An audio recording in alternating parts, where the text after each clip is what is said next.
आज हम बात करने जा रहे हैं यूपीएससी एस्पिरेंट्स एंड उनके जर्नी के बारे में। You think that UPSC preparation में सेल्फ एनालिसिस ज़्यादा मैटर करती है as a career path choose करने के लिए? दो टाइप के लोग हैं, एक हैं जो खुद आ रहे हैं, एक आ रहे हैं जिनको भेजा जा रहा है। अगर आपकी अपनी कॉल है तो आप डेफिनेटली मोर कमिटमेंट दिखा पाओगे। एज अ एस्पिरेंट मैं उस चीज़ को कैसे बैलेंस कर पाऊंगा? इट्स लाइक अ मैराथन, तो आपको कंसिस्टेंटली भागना है। पेरेंट्स को भी ये समझना है कि अगर बच्चा जेन्युइनली ट्राई कर रहा है तो उस पर एडेड प्रेशर नहीं देना है। Winning is not everything, sometimes you lose, sometimes you win. जो मेहनत करेगा वो क्लियर करना है। उसके लिए एक स्ट्रैटेजी चाहिए होती, कोई भी अगर क्लियर करना चाहे तो यूपीएससी एग्जाम। और ये एग्जाम क्या है, आपको याद रखना है, वहाँ जाके लिख के आना है, अप्लाई करना है।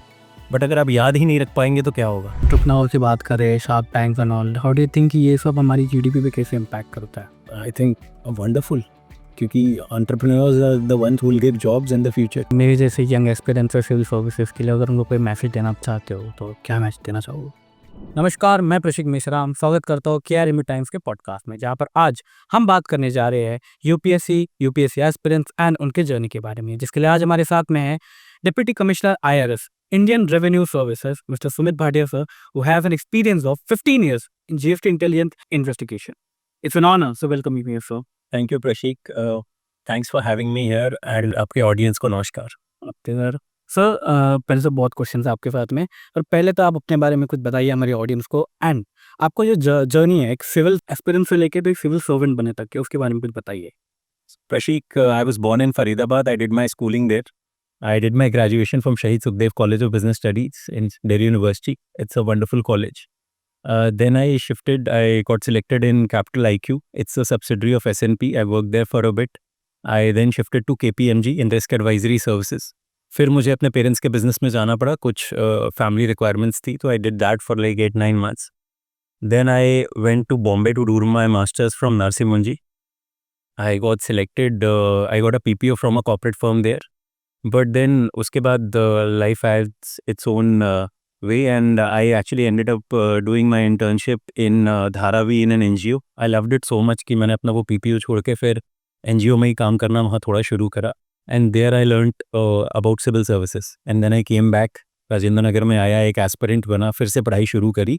And then first attempt, second attempt, and then करते करते I cleared 4 times this exam, and right now I'm serving in Indian Revenue Service. That's good, sir. That's good. आप बिजनेस के बारे में बोल रहे थे, व्हाट काइंड ऑफ बिजनेस? मेरे पेरेंट्स का फैब्रिक्स का बिजनेस है, नेहरू प्लेस में based. My father has build it from scratch, क्योंकि Faridabad, if you know, it's a refugee town. तो 1947 में जो मेरे सारे एंसेस्टर्स थे मेरे फादर की साइड के, वो वहीं आए थे. एंड मेरे जो दादाजी थे, he used to sell lottery on the road. And my father he built everything from scratch. को एक साइकिल पे कपड़ा बेचते थे, and now he's built a big business on that. So lucky to be sir. आपका as civil servant होने के लिए भी जो इंस्पिरेशन था वो क्या था? मतलब आपने कैसे सोचा कि ये सिविल सर्विस का है करियर पाथ? प्रशिक, मुझे एक्चुअली में ऑनेस्टली पहले इतनी नॉलेज नहीं थी सिविल सर्विसेज के बारे में. इवन जब मैं MBA कर रहा था तब भी इतनी नॉलेज नहीं थी मुझे. तो जब मैं NGO में थोड़ा काम कर रहा था, there I met a civil servant. तो मेरी फिर क्यूरियोसिटी बढ़ी उस बारे में. फिर फ्रेंड ऑफ माइंड में था, अभी used to prepare for that, तो मैंने एक बार उससे भी कंसल्ट किया, यार ये क्या होता है इसके बारे में. एंड धीरे धीरे when I got to know what they do, my curiosity peaked, and then I knew कि यार ठीक है, मेरे को ट्राई तो करना ही है इसके बाद. So then I came back to Rajendra Nagar and I started preparing and give it my all. तो do you think that UPSC preparation में सेल्फ एनालिसिस ज़्यादा मैटर करती है किसी भी as a career path choose करने के लिए? डेफिनेटली. देखिए, मतलब दो टाइप के लोग हैं, एक हैं जो खुद आ रहे हैं, वहाँ से अपने मन से तैयारी करने आ रहे हैं, एक आ रहे हैं जिनको भेजा जा रहा है. जिनको कोई फोर्स करके भेज रहा है वो इतनी कमिटमेंट नहीं दिखा पाएंगे मेरे ख्याल से. अगर आपकी अपनी कॉल है तो आप डेफिनेटली मोर कमिटमेंट दिखा पाओगे. If you really need it, एक इंट्रिंसिक मोटिवेशन होती है, एक्सट्रिंसिक मोटिवेशन होती है. अगर डेफिनेटली वो इंट्रिंसिक मोटिवेशन बहुत हाई है तो you can do wonders and you can crack this exam, I think. कभी कभी हमें एज अ फेलियर भी डील करना पड़ता है सिविल सर्विसेज के टाइम पे. कभी होता नहीं है, 2-3 साल प्रिपरेशन किया, फिर एग्ज़ाम दिया, फिर फेलियर हो गया. तो एक एज अ एस्पिरेंट मैं उस चीज़ को कैसे बैलेंस कर पाऊंगा? क्योंकि अगर मैं फेल हो गया तो मैं डिप्रेशन में चले जाऊँगा. Then how will I manage those thing? Like पहले तो खुद को मोटिवेट रखना है, देन उसके बाद में खुद को आगे के लिए प्रिपेयर करना है. तो how will I balance them? Definitely ये एक मतलब स्प्रिंट नहीं है 100 मीटर्स की, इट्स लाइक अ मैराथन. तो आपको कंसिस्टेंटली भागना है. बीच में कई हर्डल्स आएंगे, कई बार आप गिरेंगे, इसमें काफ़ी लोगों का और आपका अपना भी रोल इम्पोर्टेंट है। काफ़ी लोगों में आपकी फैमिली और आपकी फ्रेंड्स का पहले बहुत इम्पोर्टेंट रोल है। पेरेंट्स को भी ये समझना है कि अगर बच्चा जेन्युइनली ट्राई कर रहा है तो उस पे एडेड प्रेशर नहीं देना है, उसका सपोर्ट करना है, क्योंकि हर बच्चा ट्राई कर रहा है। एंड चलिए 8-9 या 10 लाख लोग फॉर्म भरते हैं, आप ये भी मान लीजिए चलो 1 लाख ही सीटेड कैंडिडेट होंगे, बट वो 1 लाख तो ट्राई कर रहा है एंड सीटें तो 1000 ही आती हैं, तो सब तो सेलेक्ट नहीं हो सकते। तो आपको अपने बच्चे को सपोर्ट करना है उसमें। अब सेकेंडली अपार्ट फ्रॉम ये आपके लव्ड वंस से आपका अपना रोल आता है, तो आपको एक रूटीन रखना है। अब स्पोर्ट्स का रोल या एक्सरसाइज का रोल इसमें बहुत आता है। That can actually teach you a lot. अगर आप स्पोर्ट्स खेलते हैं, टीम स्पोर्ट्स खेलते हैं स्पेशली, तो you will get to know कि यार winning is not everything. Sometimes you lose, sometimes you win and it's just a game. वो एक राह मिलती है उससे। तो आई थिंक इन सब चीज़ों से आप फेलियर को देख सकते हैं एंड डेफिनेटली आप इतनी सारी स्टोरीज़ देखिए, अपने आइडल्स को देखिए, जो मतलब कितने लोग कितना फेलियर होने के बाद जाके सक्सेसफुल हुए हैं। कितने सारे एंटरप्रेन्योर्स हैं जो 50 की एज में जाके एंटरप्रेन्योर बने हैं। कितने सारे स्पोर्ट्समैन हैं जिनको बाद में मौका मिला and then they have shined. तो their world is full of such stories. And you are talking about stories and all, so you think कि जो टर्निंग आपके जो लाइफ के जो मेजर टर्निंग पॉइंट्स है, कहीं ना कहीं आप क्या रहे हैं मतलब यूपीएससी की प्रिपरेशन के टाइम पे? खाली यूपीएससी प्रिपरेशन नहीं, मैं आपको पूरी जर्नी के, जैसे मैं अपनी सिविल सर्विसेज जर्नी के कुछ टर्निंग पॉइंट्स बता देता हूँ। जैसे मेरी इनिशियल पोस्टिंग हुई थी रतलाम में। अ, उज्जैन के पास आता है रतलाम। तो वहाँ से फिर एक्चुअली मेरी मदर की थोड़ा हेल्थ का इशू था, तो there was an opportunity in north block Delhi में, जीएसटी पॉलिसी विंग में ओपनिंग थी। So I came here. So I was lucky enough to work with amazing bosses. जो मेरे सुपर बॉस मेंबर जीएसटी थे, Mahendra Singh sir, he went on to become the Lokpal, one of the Lokpal of India. Such an amazing boss, had an eye for work. Then उनके नीचे जो मेरे commissioner थे, Upendra Gupta sir. Upendra Gupta sir, उनको master of GST बुलाते हैं, मतलब उनसे अच्छा किसी को नहीं आता। Now he is retired and doing his own practice also. मेरे joint commissioner Avneet Khurana sir, gold medalist CA and what a gem of a person, one of the best bosses I have ever had. मतलब तो उनके साथ जो GST policy wing में काम करने का मौका मिला, उन्होंने बहुत मेहनत करवाई। मैं तो खुद को बहुत लकी मानता हूँ कि मैं उन ऐसे धुरंधरों के साथ मैंने काम करा और मैं थोड़ा बहुत सीख पाया। देन फिर उसके बाद जैसे मैं कस्टम्स में पोस्ट हुआ, तो तब तुगलकाबाद में पोस्टेड था, तो तब कोविड का टाइम था। तो देयर ऑल्सो कोविड के दौरान हम लोग क्योंकि कस्टम्स में इंपॉर्टेंट मेडिसिन्स और इक्विपमेंट इंपोर्ट हो रही थी, तो वो एक अलग दौर था जिसमें मतलब काफ़ी कुछ सीखने को मिला। थोड़ा रिस्क था, बट एक सर्व सर्व करने का जो एक फीलिंग थी, एक सेटिस्फैक्शन था, वो एक अलग ही था उसमें।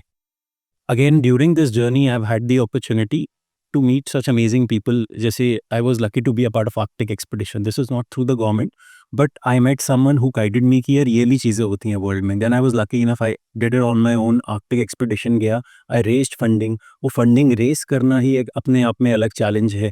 कैसे प्रेजेंटेशंस देना है, कैसे उनको क्लाइमेट चेंज के बारे में बताना है, उनको क्या प्रोडक्ट्स प्रोवाइड करने हैं. So these have all been the turning points which has shaped me into whom I am today. जो दिखाते हैं मूवी में, हाँ, सिविल सर्वेंट इन इन इन चीज़ों से आता है, लेकिन in reality it's something else. नहीं, ऐसा नहीं है। आप देखिए ना, मतलब मेरे बैच में भी या पूरे कहीं पे भी कोई भी एक किसान का बच्चा भी और एक इंडस्ट्रियलिस्ट का बच्चा भी इक्वल फुटिंग पे है, तो दे कैन क्लियर इट। जो मेहनत करेगा वो क्लियर कर जाएगा। तो I am very proud of this exam कि मतलब इसकी सैंक्टिटी मेंटेन्ड है। I have a lot of batchmates जो बिल्कुल डाउन रोडन सिचुएशन से आए हैं, मतलब वेरी प्राउड ऑफ देम। और ऐसा भी है जो वेल प्रिविलेज से आए हैं। So it that doesn't matter, everybody is given the equal opportunity. और बहुत सारी स्टोरीज हैं, जैसे 12th फेल में दिखाई है, वो रियल लाइफ पे बेस्ड है। बट द मैसेज इज कि आप भी कर सकते हो। उसके लिए एक स्ट्रैटेजी चाहिए होती है, कोई भी अगर क्लियर करना चाहे तो यूपीएससी का, तो उसके लिए एक स्ट्रैटेजी होती है। वो आप स्ट्रैटेजी कैसे बताओगे, इनसाइट कैप करो? एक कोई one size fit all strategy नहीं है, मैं अपना बता सकता हूँ। जैसे कि मेरे को पता था कि मैं अकेले नहीं पढ़ पाता, तो मैं लाइब्रेरी में पढ़ता था, ठीक है। अब कुछ लोग कहते हैं कोचिंग करनी है, कुछ लोग कहते हैं नहीं करनी है, तो ईच देयर ओन है इसमें। और आज की डेट में तो जब ऑनलाइन यूट्यूब पे सब कुछ फ्री अवेलेबल थे, थर्डली आता था कि फॉर एग्जांपल प्रिपरेशन किस तरीके से करनी है, ठीक है ना। अब जैसे मेरे को एक अंकित सर है, उन्होंने सिखाया कि न्यूज़पेपर भी कैसे पढ़ना है। जैसे हमारे एक सिलेबस होता है पेपर जीएस 1 2 3 4। तो पहले कैसे मैं पढ़ता था कि नॉर्मल बस पढ़ लिया कि अच्छा यार ये इंपॉर्टेंट है, ये देख लिया, नहीं। उन्होंने जब सिखाया तो उसके बाद जो भी मैं न्यूज़ पढ़ता था, मैं उसको अपने सिलेबस के किसी एक टॉपिक से या 2 टॉपिक से रिलेट करने की कोशिश करता था। तो जब मैं इस हिसाब से पेपर पढ़ूंगा तो मैं सारा अपना सिलेबस मेरे को याद होगा, और मैं जब आंसर लिखने जाऊंगा तो मेरे को एग्जाम्पल्स भी याद होंगे। फिर एक स्ट्रैटेजी ऐसे थी कि जैसे जब आप थर्ड या फोर्थ में थे प्रशिक, तो स्कूल में आपको कैसे सिखाते थे? आपको सिखाते थे बेसिकली कि आपको खड़ा करके 4 बार बोलो वही चीज़, है ना? कि 1+5 ऐसे करा बोलो बोलो तो वो याद हो जाता है। यही चीज़ वो यहाँ पे कराते थे। हम एक्चुअली कहे कि वो ट्राइड एंड टेस्टेड फॉर्मूला है, और ये एग्ज़ाम क्या है, आपको याद रखना है, वहाँ जाके लिख के आना है, अप्लाई करना है। बट अगर आप याद ही नहीं रख पाएंगे तो क्या होगा? अगर आप 50 किताबें पढ़ेंगे तो नहीं याद रख पाएंगे, बट अगर आप 5 किताबों को 10 बार पढ़ेंगे तो वो याद रहेगा। तो रिविजन बहुत इम्पोर्टेंट है। और मटेरियल की डर्थ नहीं है, मटेरियल का एबंडेंस है यहाँ पे। अब राजेंद्र नगर या मुखर्जी नगर या आप ऑनलाइन भी देख लीजिए, मटेरियल तो इतना है कि मतलब ख़त्म ही ना हो। तो you have to be select. You have to start from the fourth class textbook to your हाँ, मतलब आपको एनसीईआरटी बेसिक्स करनी है। मतलब उसमें भी एक चीज़ जो मुझे बहुत सिंपल लगती है, डोंट टेक माय वर्ड और एनीवन्स वर्ड फॉर इट। आप क्या करें, मेंस के पिछले 10 साल के पेपर निकालें, सबके पास गूगल है, हर क्वेश्चन को टाइप करके देखें। देन यू सी गूगल उसका सोर्स क्या बता रहा है, ठीक है? आप उसका एक लिस्ट बनाएं, क्या सोर्स बता रहे हैं, उस हिसाब से आप देखें कि मेरे को क्या पढ़ना है। मेरे पे भी विश्वास ना करें, है ना? मेंस का पेपर उठाएं, प्रीलिम्स का फिर भी नहीं बोल सकता, मेंस का उठाएं तो आपको पता लगेगा सोर्सेज अगर मैक्सिमम एनसीईआरटी से आ रहा है एनसीईआरटी पढ़ें। एनसीईआरटी पर ऐसे। देन फिर यही सब प्रिपरेशन के दौरान आपने जो की चैलेंजेस फेस किए थे वो सब अब बताइए। चैलेंजेस जैसे हम अभी पहले बात कर रहे थे कि इट्स अ लॉन्ग रेस, तो डिसहार्टन होता है बंदा, ठीक है? और कई बार आपको बहुत फ्रस्ट्रेटिंग लगता है, कई बार लगता है कि यार मतलब व्हाई एम आई हियर, मैं ये सही भी कर रहा हूँ, क्योंकि वो आपका एक प्राइम टाइम है कि यार मैं वेस्ट तो नहीं कर रहा हूँ ये टाइम। फिर कई बार लगता है आपको देख के कि यार अच्छा इसका हो गया यार, मेरा नहीं हुआ, पर मैं तो ज़्यादा पढ़ता था। कई बार मतलब आपको बहुत सारी फीलिंग्स आती हैं ऐसी, ठीक है? और कुछ लोगों को फाइनेंशियल चैलेंजेस भी फेस करते हैं इसमें, ठीक है? जैसे मैं आपको बता रहा था कि क्या पढ़ना है, कितना पढ़ना है, कैसे पढ़ना है, एग्जैक्टली गाइडेंस। तो ये सब चैलेंजेस बहुत होते हैं वहाँ पे। हेल्थ का चैलेंज बहुत लोग फेस करते हैं कि क्या कहते हैं, खुद को झोंक देते हैं पूरी पढ़ाई में, बट अपनी बॉडी का ध्यान नहीं रखते। फिजिकल और मेंटल हेल्थ भी इंपॉर्टेंट है इसके साथ, क्योंकि at the end of the day आपको एग्जाम देना है, और आप किसी भी चीज़ में बेस्ट परफॉर्मेंस तब दोगे जब आपकी बॉडी भी आपका साथ दे रही है। अगर आपको बहुत बुखार है तो आप क्या ही एग्जाम लिख के आ जाओगे, यही बात। एंड सर आप बोल रहे थे कि मतलब फोकस्ड रहना है, तो कहीं न कहीं अगर वो फोकस शिफ्ट हो गया, तो सो रीबैक कैसे करना हो? फिर दोबारा कैसे लाया जाए? अगेन एक रूटीन होना चाहिए आपका, ठीक है? आपकी कंपनी कैसी है वो मैटर करती है। अगर आप इस राह पे चल रहे हो, आप इधर गए तो आपके दोस्त आपको वापस ले आए कि ठीक। और ये नहीं है आपको कि पूरे सातों दिन पढ़ना है, ये हर एक का अपना है। I tell you about a friend of mine, 2013 batch का रेवेन्यू सर्विस ऑफिसर है, wonderful officer Ravi Singh.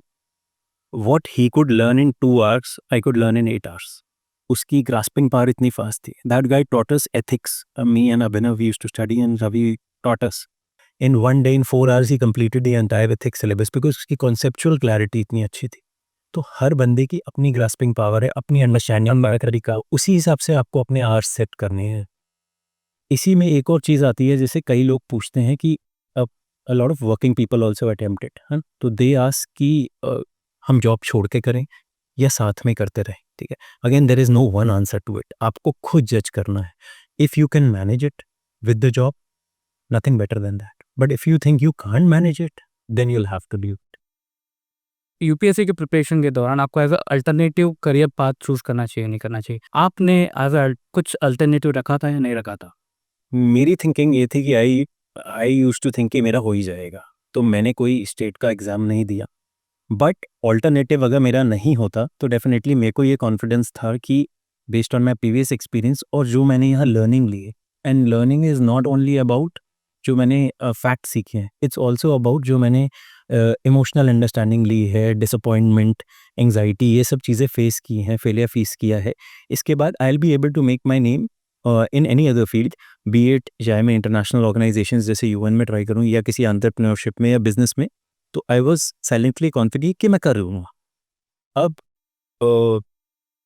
Plan A और प्लान बी कई लोग रखते हैं, इसमें भी डुअल थॉट्स हैं। It is always good to have a plan B, आप सिक्योर रहते हो, बट कहीं ये ना हो जाए कि आप प्लान बी पे इतना फोकस लगने लग जाओ कि आपका एक्चुअली जो मेन गोल है वो छूट जाए, वही छूट जाए।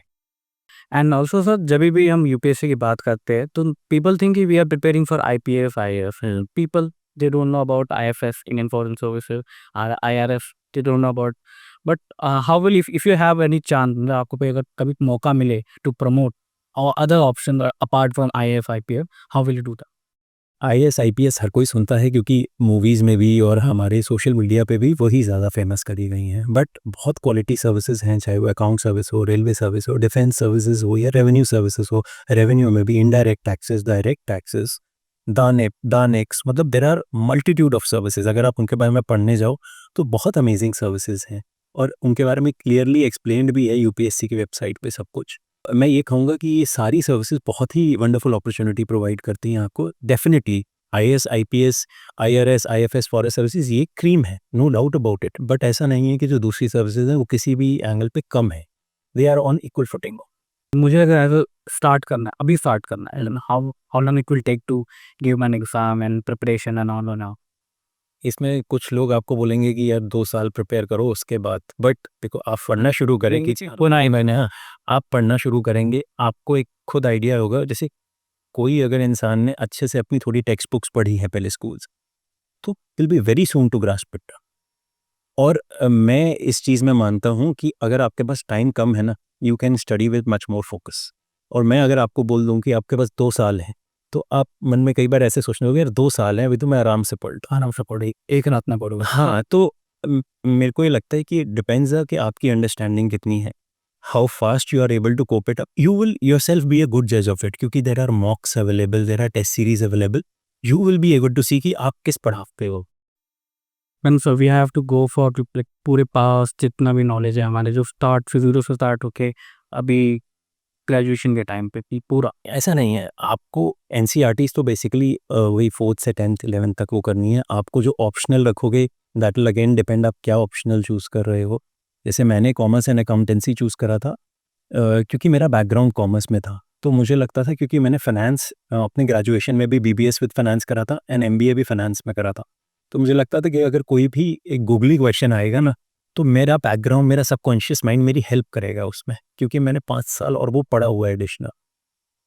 बट अगर आप पे ऐसा नहीं है, आप कुछ और भी रख रहे हो, चाहे आप पॉल साइंस रख रहे हो, हिस्ट्री रख रहे हो, so that will also be equally good, क्योंकि that will also help in other papers. आपको एसए में मदद करेगा। आप सोशियोलॉजी रख रहे हो, आपको एसए में काफ़ी मदद मिलेगी। पॉल साइंस से आपको एसए में मदद मिलेगी।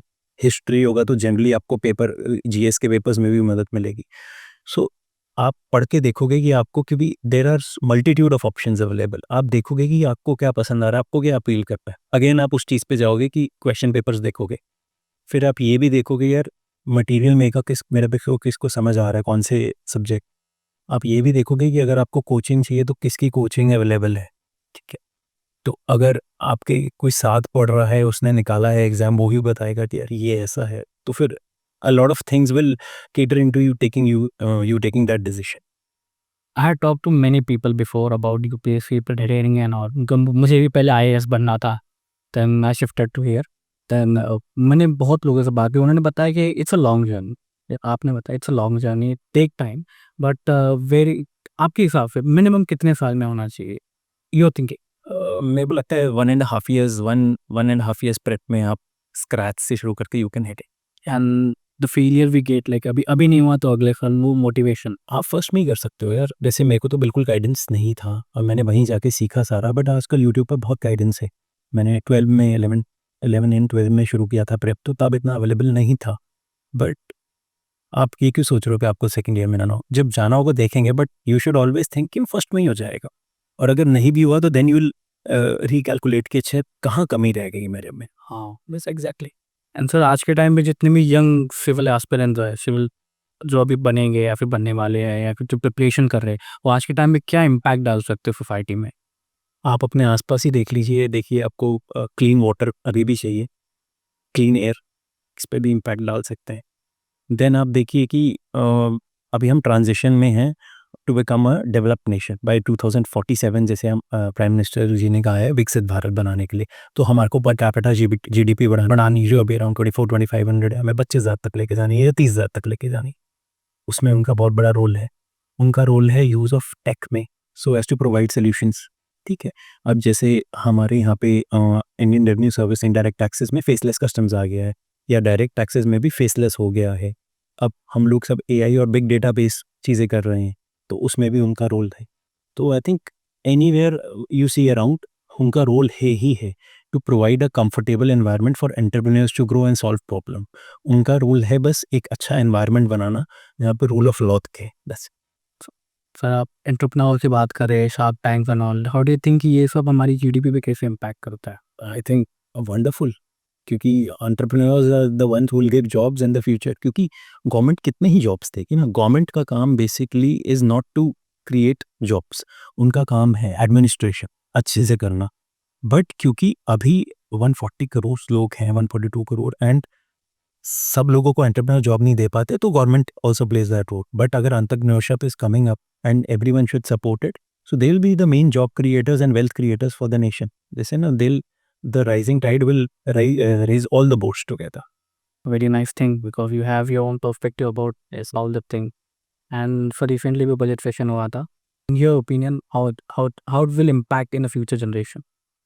I think it was amazing. आप देखिए कि 12 लाख तक का एग्जेम्पशन लिमिट रेज हो गया, तो अब जितना टैक्स जो बचेगा that will actually people will spend it, है ना। आप ये समझिए कि एक एक या 2 महीने की 1 महीने की सैलरी बच गई पूरी लोगों की। So that will actually go into the market and then again generate multiplier effect होगा इकोनॉमी में। So I think that was a wonderful move, and also other moves जो इंफ्रास्ट्रक्चर में हुई या रूरल पे या सोलर में, everything was very good I think. अगर आपको यंग जितने भी मेरे जैसे यंग एस्पिरेंट्स है सिविल सर्विसेज के लिए, अगर उनको कोई मैसेज देना चाहते हो, तो क्या मैसेज देना चाहोगे? जैसे प्रशीक हम पहले बात कर रहे थे कि I really like this saying कि dream as if you live forever and live as if you die today. So you dream, take risks. If you won't dream, then you will never achieve. If you dream, you might or might not, but there is a chance you'll achieve it. And live as if you'll die today is कि आप अपना कर्तव्य पूरा करो, but ऐसा नहीं है कि उसी में आप इतने सीरियस हो जाओ, साथ में आप एंजॉय भी कर आओ। अब it's all about time management I think. अगर आप थोड़ा सा, अगर आप पढ़ रहे हो, जैसे आप अपने मास्टर्स कर रहे हैं अभी, अगर आप 5 घंटे अपने कोर्स को या अपनी फील्ड को डेडिकेटेडली दे रहे हैं, तो I think it's more than enough. उसके बाद आप जो करें आपकी मर्जी। एंजॉय करने की बात करें तो आपने ट्रैकिंग किया है, उनके उसके बारे में कुछ बताइए सर। मुझे बहुत पसंद है ट्रैकिंग, एंड जब भी मौका मिलता है I been lucky to do Chadar trek Ladakh में, frozen river trek, temperatures fell to -32 one night. Then Tarsar Marsar trek Kashmir में, आरू वैली के ऊपर, beautiful, it's a beautiful piece. Then Hampta pass trek भी करा है, और भी काफ़ी करे हैं, Kedarkantha. I was lucky to be a part of Arctic expedition. तो ट्रैकिंग में एक चीज़ तो मुझे बहुत अच्छी लगती है कि नेटवर्क नहीं होता, तो फ़ोन बंद रहता, पीस। तो 7 डेज़ या वो 8 days no connectivity, it's just you and the nature and the group आप जिसके साथ हैं। नेचर हम्बल्स यू, या क्योंकि nature is so majestic and everything has to be according to nature. You can not fight nature. अगर मौसम खराब हो गया, आपने चढ़ाई कर दी ऊपर, आप तो गए, तो you have to respect nature. And आप वहाँ देखते हैं कि all beings, flora fauna live in tandem with nature. हम ही एक अलग हैं, ये जो प्लास्टिक फेंक रहे हैं, ये कर रहे हैं, तो we should learn from it and try to live with nature. A great thing, sir, because whenever I go for street photography for the nature, I feel कि हाँ, I should tell nature in my photo. And hills में एक और problem है, आप जो लेके जाते हो कूड़ा आपको वापस लाना चाहिए, सेग्रीगेट करना चाहिए। Lot of trekking companies do that, क्योंकि वहाँ पे जैसे म्युनिसिपल कॉर्पोरेशन पुरगांव है, हिल्स में इतनी फैसिलिटीज़ नहीं है। तो अगर आप वहाँ कर रहे हो, तो फिर क्या होगा, वो प्लास्टिक से या वो कचरे से जो ऊपर से वाटर सोर्स, रिवर्स तो ऊपर से ही आ रही हैं, वो भी पोल्यूट हो रहा है, तो फिर नीचे तक पूरा पोल्यूशन आ रहा है। तो आप एक तो उनका प्रिस्टीन एनवायरनमेंट ख़राब कर रहे हो, उनका कल्चर ख़राब कर रहे हो, और आगे के लिए भी आप ख़राब कर रहे हो, तो you should never do that.